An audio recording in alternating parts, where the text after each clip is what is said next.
अब कुछ खबरें एंटरटेनमेंट की दुनिया से। साबका अदाकारा सनम चौधरी ने अपने मदाह को खुशखबरी सुनाते हुए कहा कि अगर हालात और किरदार मौसू हुए तो वो मुकम्मल हिजाब के साथ ड्रामा इंडस्ट्री में वापसी पर गौर कर सकती हैं। Photo and video sharing app Instagram पर सवाल जवाब के एक सेशन के दौरान एक मदाह ने सनम चौधरी से पूछा कि क्या आप हिजाब के साथ ड्रामा इंडस्ट्री में वापस आएंगी, जिस पर साबका अदाकारा ने जवाब दिया कि अगर कोई ऐसा प्रोजेक्ट हो जो लोगों को अल्लाह के करीब लाए और मुझे अपनी हुदूद के अंदर काम करने दिया जाए तो वापसी मुकम्मल हिजाब के साथ मुमकिन है। उर्दू अदब के हर फन मौलाए मारूफ शायर इब्ने इंशा का यूम पैदाइश मनाया जा रहा है। उर्दू के माया इनाज शायर और मज़ाह निगार इब्ने इंशा 15 जून 1927 को जलंधर में पैदा हुए। उनका असल नाम शेर मोहम्मद खान था। उन्होंने 1946 में जामिया पंजाब से BA और 1953 में कराची यूनिवर्सिटी से MA किया। इब्ने इंशा ने अपनी शायरी और मज़ाह निगारी से अवाम में मकबूलियत पाई। उन्होंने उर्दू अदब के लिए सफरनामे,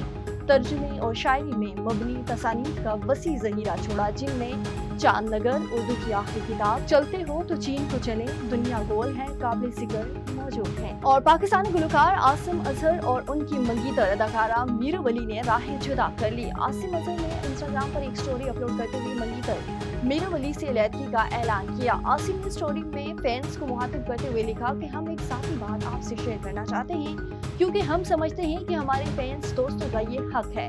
गुलकार आसिम अजहर ने बताया कि काफी सोच विचार और गौर व फिक्र के बाद मैंने और मीरत ने बाहमी रजामंदी से अलग रास्ता इख्तियार करने का फैसला किया है।